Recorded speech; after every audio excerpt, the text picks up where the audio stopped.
കർണാടക കോൺഗ്രസിലെ പ്രതിസന്ധിക്ക് താൽക്കാലിക വിരാമം. മുഖ്യമന്ത്രി സ്ഥാനത്ത് സിദ്ധരാമയ്യ തന്നെ തുടരുമെന്ന് ഹൈക്കമാൻഡ് വ്യക്തമാക്കി. കർണാടക കോൺഗ്രസിലെ അസ്വാരസ്യങ്ങൾ മറനീക്കി പുറത്തുവരികയാണ്. സംസ്ഥാനത്തെത്തിയ AICC general secretary Randeep Surjewala നേതാക്കളുമായി ചർച്ച നടത്തി.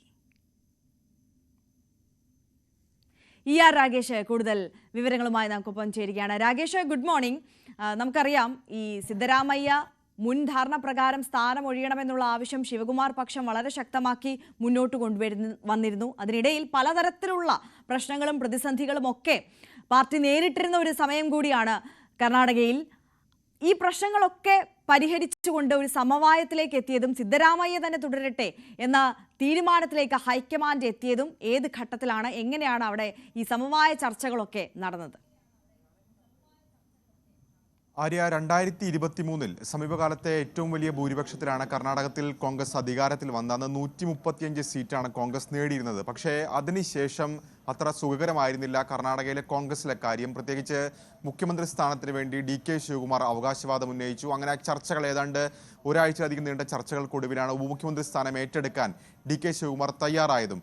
പക്ഷേ അന്ന് മുതൽ തന്നെ പറഞ്ഞു കേട്ടിരുന്ന പ്രധാനപ്പെട്ട കാര്യമാണ് 2.5 വർഷത്തെ ഡീൽ ഈ രണ്ട് നേതാക്കളും തമ്മിലുണ്ട്. 2.5 വർഷം കഴിയുമ്പോൾ DK ശിവകുമാർ മുഖ്യമന്ത്രി പദത്തിൽ എത്തുമെന്ന്. പക്ഷേ കോൺഗ്രസ് നേതാക്കൾ അക്കാര്യം പരസ്യമായി പറഞ്ഞിരുന്നില്ല. അത്തരമൊരു ഡീലൊന്നും തന്നെ ഇല്ല എന്നാണ് KC വേണുഗോപാൽ അടക്കമുള്ള നേതാക്കൾ വാർത്താ സമ്മേളനത്തിലടക്കം പരസ്യമായി പറയുകയും ചെയ്തിരുന്നത്.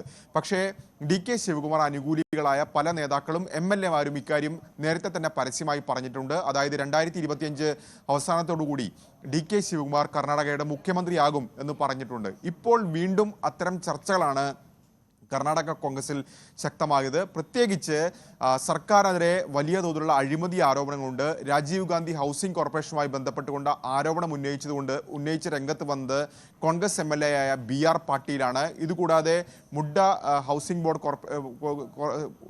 കോർപ്പറേഷനുമായി ബന്ധപ്പെട്ടുകൊണ്ട് മുഖ്യമന്ത്രി സിദ്ധരാമയ്യക്കെതിരെ പ്രോസിക്യൂഷൻ നടപടികൾ ആരംഭിക്കുകയും ചെയ്തിട്ടുണ്ട്. അങ്ങനെ പലതരത്തിലുള്ള അഴിമതി ആരോപണങ്ങൾ സർക്കാരിനെതിരെ നിൽക്കുന്ന ഘട്ടത്തിൽ തന്നെയാണ് വീണ്ടും MLA-മാർ പരസ്യമായി നേതൃമാറ്റം അടക്കം ആവശ്യപ്പെട്ടുകൊണ്ട് രംഗത്ത് വന്ന്. പ്രത്യേകിച്ച് DK ശിവകുമാർ പരസ്യമായി കഴിഞ്ഞ ദിവസം പറഞ്ഞത് നേതൃമാറ്റമില്ല, മുഖ്യമന്ത്രിയായി സിദ്ധരാമയ്യ തന്നെ തുടരുമെന്നായിരുന്നു.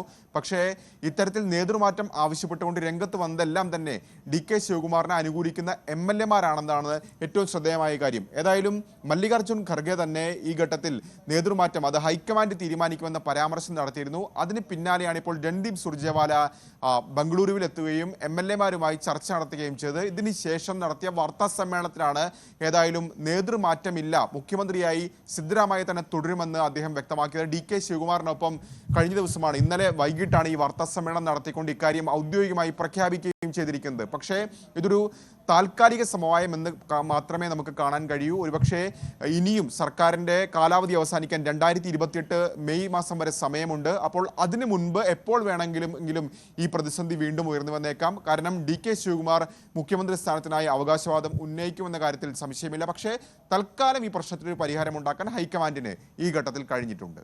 ആര്യ, ശരി. ER രാഗേഷാണ് വിശദാംശങ്ങളുമായി ചേർന്നത്.